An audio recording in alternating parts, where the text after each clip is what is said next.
She said it would be a small gathering with friends. That exact sentence has been rotting in the back of my mind like a forgotten fruit. I keep playing it over and over, not because I want to, but because I have to. Because that was the start of it. That was the first deliberate flick of the match. Earlier that evening, I had been out running errands. Nothing fancy, just groceries, a quick stop at the hardware store. I even picked up a stupid little candle she liked, the lavender one with the gold lid. I was thinking maybe I'd surprise her later, drop in, say hi to her friends, stay for a glass of wine. That sort of thing. Nothing overbearing. Nothing suspicious. But when I texted her at 6:45 to ask how it was going, she didn't respond. When I called at 7:30, it rang once and went straight to voicemail. By 8:10, I was already halfway across town on my way back to the house.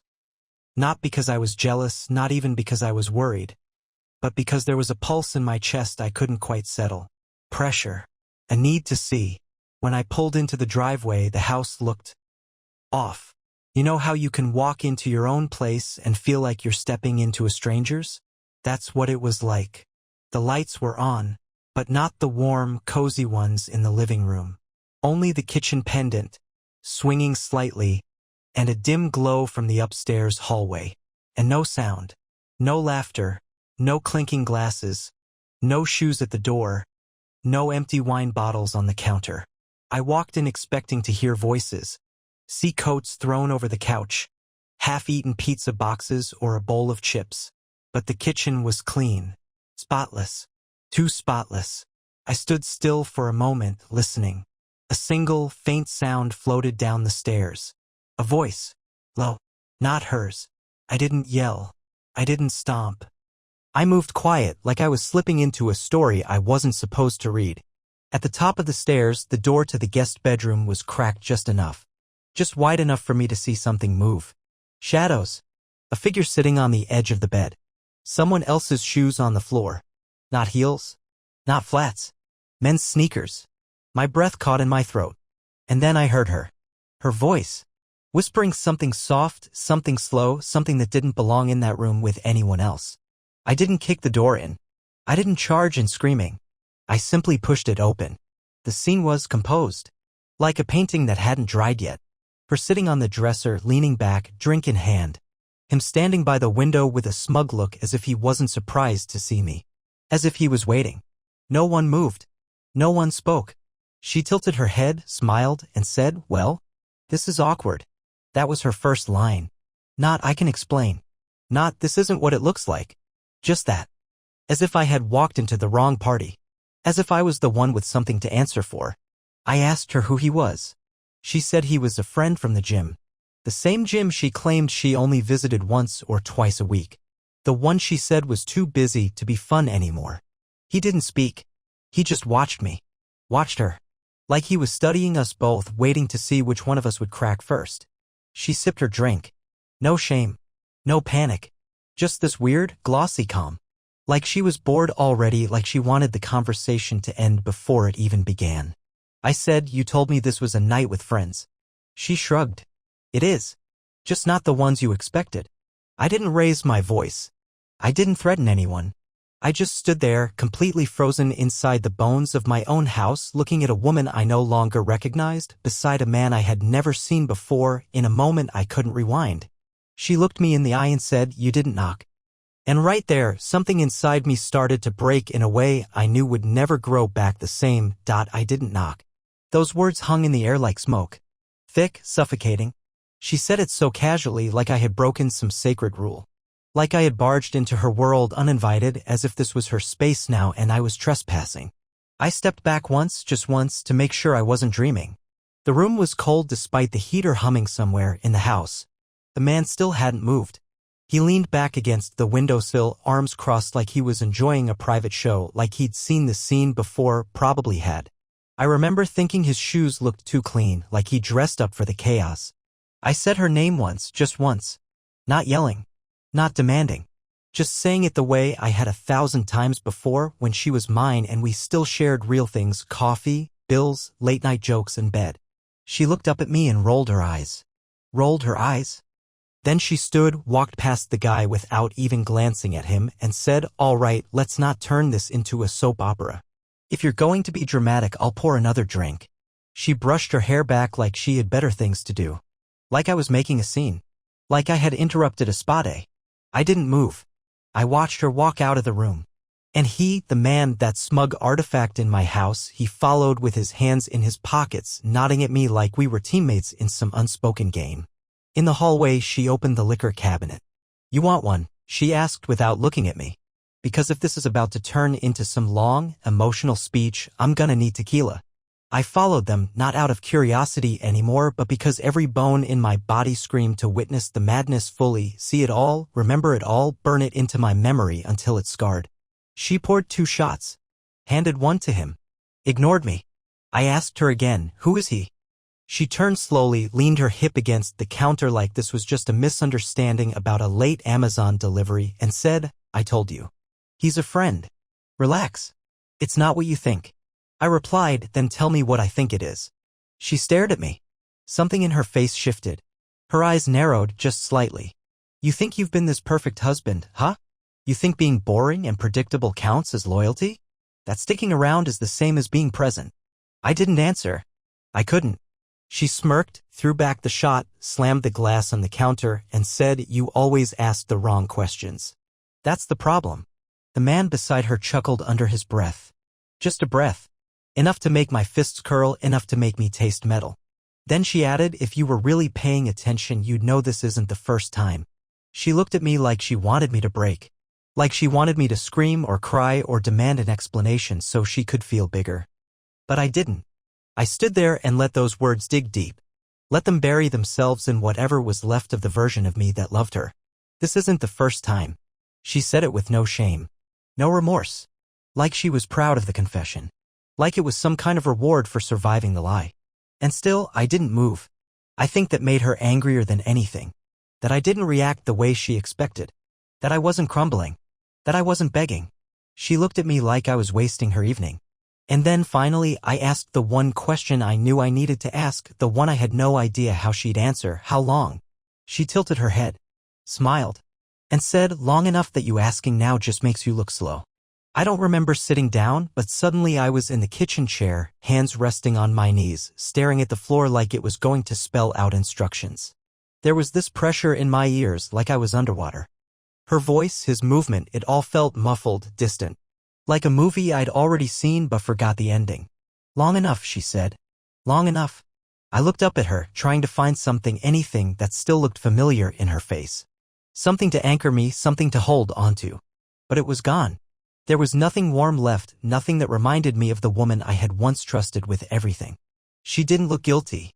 Not even irritated. Just entertained. "You want details?" she asked, grabbing a napkin off the counter and dabbing her lip like she just finished a steak dinner. "Because we can go into it, but I warn you, it's not going to make you feel better." I didn't answer. She turned to him and said, "He gets like this when he's overwhelmed. Just freezes. It's a whole thing. That little comment. That casual dismissal in front of another man. That was when something inside me shifted. I stood up slowly, walked past the two of them and opened the front door. Not to leave, just to make a point. She looked confused. "Where are you going?" "Nowhere," I said. "But he is." She laughed. Actually laughed. "Are you serious?" I looked at him. "Get out of my house." He scratched his chin, glanced at her, and said, "You sure about that, man? I mean, clearly this isn't new for her. Get out." He took a step toward the door, then paused. "You might want to talk to your wife about the hotel charges last March. You were out of town, right? That business trip in Denver." I said nothing. He smiled, gave a little salute, and walked out without another word. She didn't even try to stop him. Didn't even flinch. Just leaned back against the wall, arms crossed. "You always do that," she said. "Do what?" "Pretend you're above everything. Like you're some noble victim. Like you didn't see this coming." I stared at her. "You cheated on me. Multiple times. And you're standing here giving me attitude?" She rolled her eyes again. Like I was a child throwing a tantrum over spilled cereal. "You think this just happened out of nowhere? You've been a ghost for a year. You go to work, you come home, you mumble about your day, and you go to bed. Rinse, repeat. No spark, no fight, nothing. I got tired of living with a man who thinks just being there is enough. I felt the air leave my lungs. So you never talked to me about any of that. You just started seeing other people? She shrugged. You don't talk. You listen. You nod. But you don't hear me. You haven't for a long time. I shook my head slowly. That doesn't give you a license to destroy everything. She pushed off the wall, walked right up to me and said, You act like it was perfect before, like I ruined this fairy tale. But it was already broken. You just didn't want to admit it. I looked at her, really looked at her, and for the first time I didn't see someone worth fighting for. I saw someone who had already left me 100 times before I even noticed. And that realization hurt more than the betrayal itself. She took a step back and grabbed her phone from the table. I'm going to bed. You can stay down here and process or whatever it is you do when you're pretending to be the better person. She walked away like nothing had happened. Like this wasn't the night our marriage burned down to ash. And all I could do was stand there in the wreckage, trying to remember when the fire had even started. I didn't sleep that night. I sat in the living room with the lights off, just me and the hum of the fridge and the occasional sound of her walking around upstairs like she owned silence now too. Every time the floor creaked, my chest tightened. Not because I wanted her to come back down. Not because I thought she would apologize. But because some stupid, buried part of me was still hoping she'd suddenly remember who we were. Who I was to her. But she didn't. At some point, maybe around 3 or 4 a.m., I heard her laugh. Quiet, low. Probably talking to someone on her phone. Maybe him. Maybe someone else. And that laugh. That was the sound that finally cracked me. It wasn't anger. It wasn't sadness. It was disgust. Pure, undiluted disgust. At myself. At her. At the fact that I had let it get this far. I got up, went to the bathroom, stared at myself in the mirror. I looked like a man who had spent the entire evening being dismantled and put back together wrong. Pale, hollow-eyed, somewhere between fury and surrender. And still no answers. So I did something I hadn't done in years. I went looking. I started with her laptop. She was logged into everything. Texts, emails, even her calendar. It was all right there. Like she never thought I'd care enough to look. Like she thought I was too passive, too polite to dig. It was worse than I imagined. There were messages. Dozens. Names I didn't recognize. Some she had saved with just initials. Others with emojis instead of names. Conversations going back over a year. One guy sent her playlists. Another sent her poems. There were dinner plans, hotel bookings, long paragraphs about how he doesn't get you like I do. She told one of them she was trapped in a routine with a man who used to matter. That one hit hard. Not because it was cruel, but because she said it like it was true. She had turned our life into a running commentary of dissatisfaction. And she never once said a word of it to me. And then I found something that made my stomach turn cold. An email receipt from a rental cabin upstate. 2 nights. Wine package. Romantic suite. The date? Our anniversary. She told me she was visiting her sister that weekend. Said they were having a girls' retreat. Said it was good for her mental reset. And I bought her flowers and sent her a stupid miss you already text while she was clinking glasses in a hot tub with someone else. I shut the laptop slowly. My hands were trembling, but not from the shock. I was past shock. What I felt now was a quiet, growing finality. A heaviness I couldn't shake. The moment you realize the bridge is gone and you're standing in midair, just waiting to fall. That's when she came downstairs. Wearing a robe. Calm. Like it was Sunday morning and we were about to make pancakes. She looked at me, then at the laptop. You really went through my stuff? She asked, her voice flat. Wow. I didn't speak. She walked to the fridge, grabbed a bottle of water, twisted the cap like it annoyed her, and said, You really are predictable. Say something, I said, finally. She turned. What do you want me to say? That I'm sorry? That I regret it? I don't. I was bored. You don't excite me anymore. It's not complicated. I just stared at her, stunned. You could have left. She shrugged. I could have. But then I'd have to start over. And honestly, you've always been good at the boring stuff. Bills.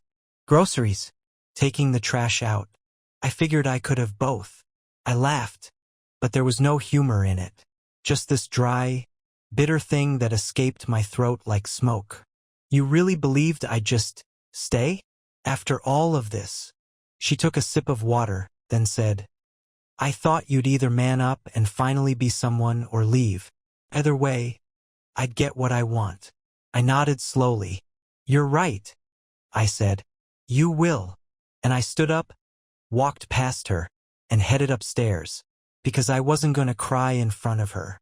Not anymore. She didn't deserve to see that part of me. Not now. Not ever again. I didn't pack. Not yet. I went upstairs and stood in the doorway of our bedroom, no, her bedroom now.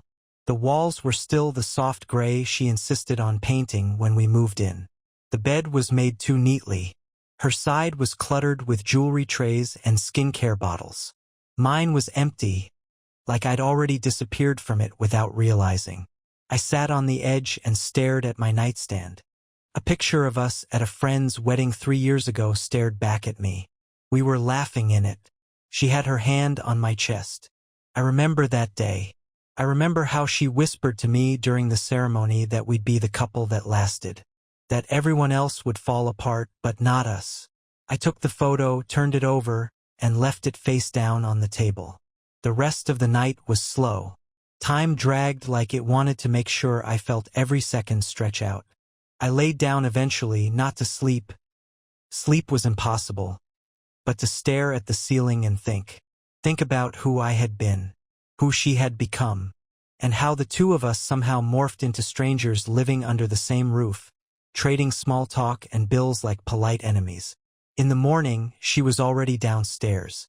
The smell of coffee hit me before I even opened the door. I walked down slowly, bracing for another round, another attack, another performance. But this time she was calm. Too calm. She was on the couch, legs folded under her, scrolling on her phone like the previous night had been a mild inconvenience at best. You look like hell, she said without looking up. I ignored it. She kept scrolling, then suddenly said, So, what's the plan? You want me to leave? Or are you going to go rent a hotel and sulk for a few days while you figure out how to spin this to your friends? I didn't answer. She looked up. Ryan, come on. Let's not drag this out. You're not built for drama. You're more of the suffer in silence and post vague quotes on Facebook type. I walked to the table, picked up my keys and looked at her one last time. She was looking at me like I was a customer who overstayed his welcome, like she was already on to the next thing. You can stay, I said. For now. I'll leave. She blinked, surprised for the first time. You serious? I nodded. I want you to know exactly what you gave up. I want you to live in the silence you created. She raised an eyebrow. You think that's going to affect me? No, I said. I think you'll lie to yourself about it. But at 3 in the morning, when it's just you and the dark, you'll remember what you used to have, what you chose to destroy. She opened her mouth to respond, but I didn't wait for it. I walked out. And as I closed the door behind me, I didn't feel free. I didn't feel strong. I felt like a man walking away from a burning house with no idea how far the fire would follow. But I kept walking. Because if I stayed another second, I knew she'd try to twist something again.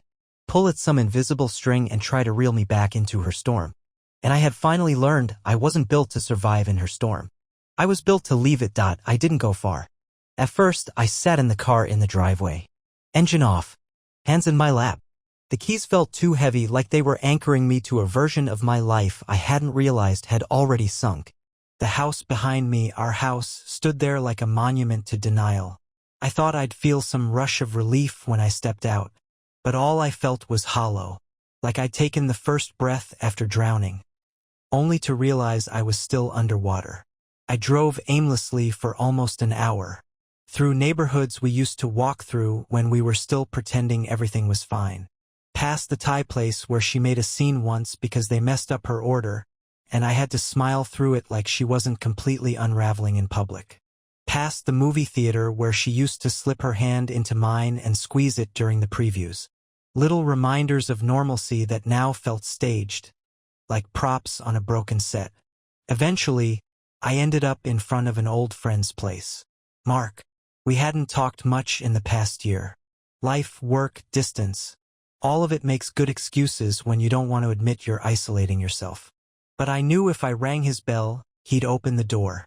No questions. And he did. He took one look at my face and stepped aside without a word. We sat in his garage, the one he'd turned into a kind of sanctuary with a dartboard, mismatched chairs, and a mini fridge full of beer neither of us really wanted. He handed me a cold one and waited. "She's been seeing someone," I said. He didn't look surprised, just nodded slowly, the way people do when they don't want to say they saw it coming. "More than one, actually," I added. Still silence. I started talking. I don't know how long I spoke. Maybe 20 minutes, maybe 2 hours. I told him everything. The night before. The emails. The cabin. The laugh in the dark. Every broken piece of it spilled out of me like I was vomiting up a virus that had lived in me for years. And when I was done, he finally spoke. Damn, that was it. And honestly, that was enough. He offered me the guest room. Said I could crash as long as I needed. Said we didn't even have to talk. Just sleep. Just be still for a while. I took the offer. Lying there that night on a mattress that smelled faintly of old laundry detergent and dust, I stared at the ceiling, thinking about how quiet it was. No creaking stairs. No phone buzzing at 2 a.m. No passive-aggressive sighs from the other side of the bed. Just silence. And for the first time in a long time, I felt something strange. Peace. Not happiness. Not closure. Just a stillness. A flat, wide space where I could finally hear my own thoughts again. But it didn't last. Because the next morning, I woke up to a text. From her. It said, "You left your jacket. And by the way, Mark always hated me. Funny how you're running back to him now." I stared at it for a long time. "No, I'm sorry. No, can we talk?" Just another jab. Another attempt to stay relevant in my head. To dig in and remind me that she was still the storm. But I didn't answer. Instead, I did something I hadn't done in weeks. I made a plan. I didn't text her back. I didn't even save the message. I deleted it without thinking, without hesitation. That small act felt more satisfying than I expected, like closing a door she hadn't realized she no longer had the key to. I made a plan, but not the kind of plan where you lay everything out on a whiteboard and calculate each step like a mission. No. My plan was simpler: find out everything. No more blind spots. No more unspoken assumptions. I was done being the man left outside of his own story. So I started with the phone bill. Joint account. She never bothered to change the login.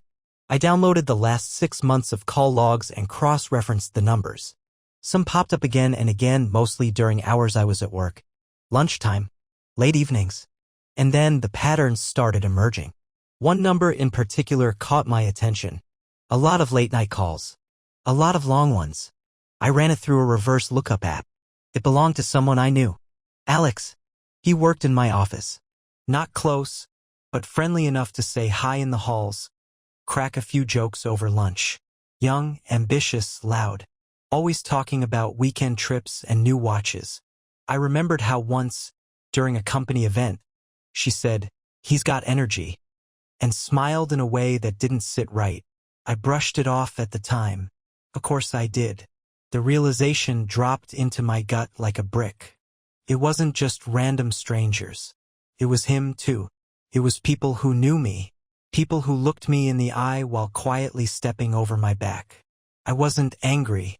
I wasn't even surprised. I just processed it. Let it sit in me like a new piece of bone being forced into place. I called him. He answered on the third ring. Sounded groggy. I didn't give him time to warm up. "I know," I said. Silence. "I've seen the logs. I've got the timestamps. Don't insult either of us by lying." A long breath. Then, the voice of a man who'd been waiting for this call and dreading it all the same. "Look, man. It wasn't planned. It just kind of happened. She is hard to say no to." "Yeah," I said. "She's had practice." He paused. "Are you going to report me to HR?" I laughed. A dry, humorless thing. "No, I'm not dragging this into work. This isn't about them. This is about you and me. I didn't mean for it to get this far. It's been 7 months, Alex. He didn't respond. There was nothing else to say. I hung up. I didn't need closure from him. He was a pawn. Arrogant, yes. Weak, absolutely. But not the architect. Not the one who built this slow, meticulous collapse. That night, I went back to the house.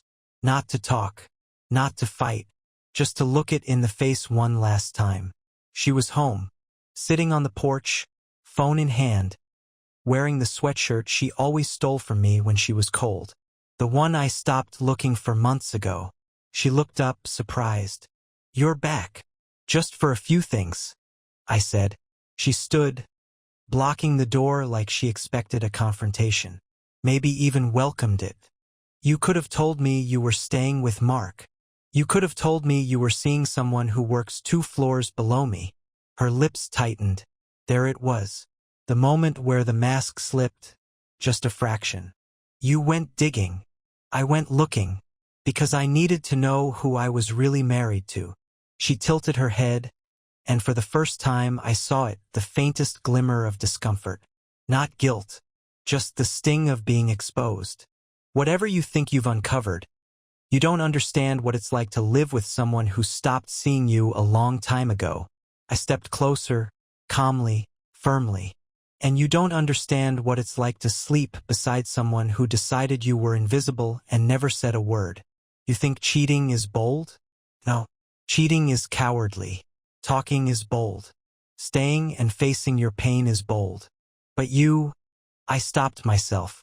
Not because I was out of words, but because I suddenly realized she wasn't listening. Not really. She was already somewhere else, miles away, with someone else's arms waiting at the end of another reckless night. So I stepped around her, went inside, and took exactly 3 things. My laptop, my passport, and the jacket she mentioned in her little morning jab. Before I left, she said, "You're not even going to fight for us?" I looked back at her, the porch light casting a faint glow across her face. "There's nothing left to fight for," I said. "You already burned the flag." And I walked away. For good point 2 weeks passed.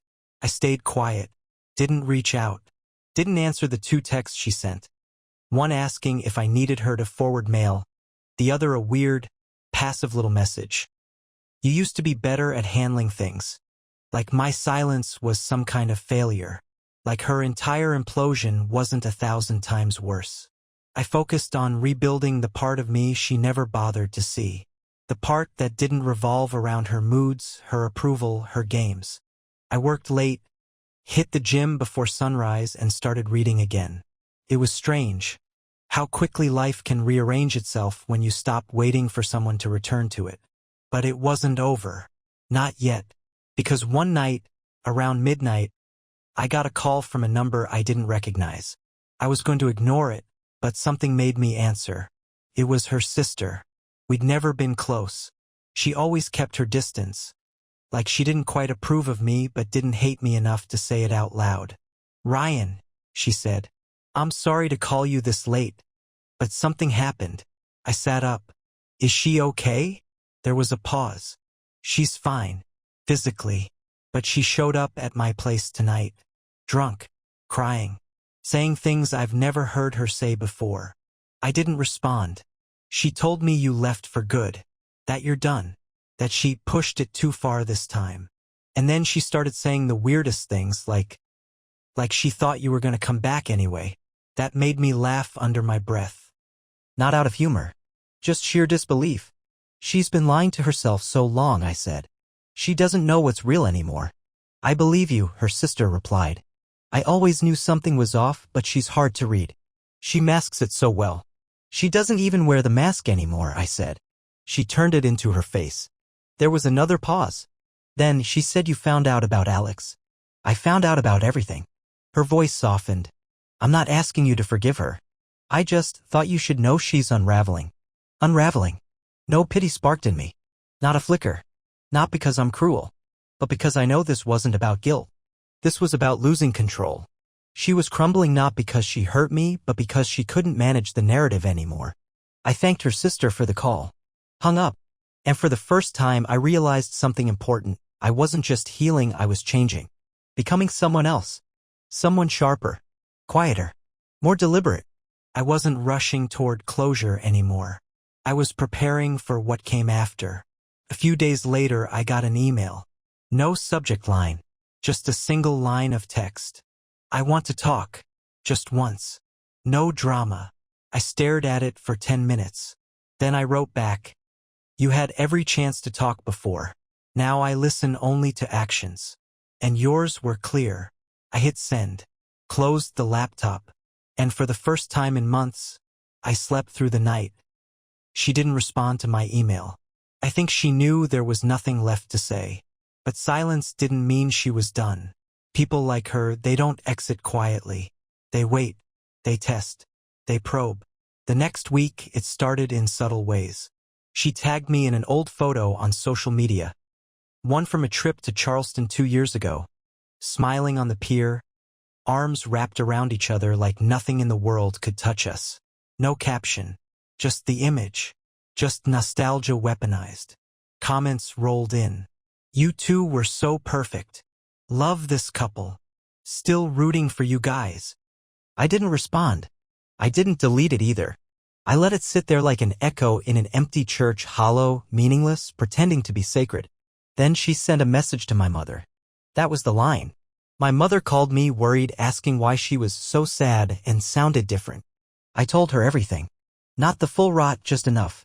Enough for her to know this wasn't about a simple falling out or growing apart. It was about betrayal dressed up as restlessness, destruction disguised as charm. She always seemed intense, my mom said carefully. She is, I replied. And now that she doesn't have control over me, she's trying to use sympathy. You, old pictures, maybe even some sob story she's writing in her head. And right on cue, that night I got a letter. Not a text. Not an email. A letter like we were in a Jane Austen novel, and all of this was romantic instead of nauseating. Her handwriting. Her scent on the paper.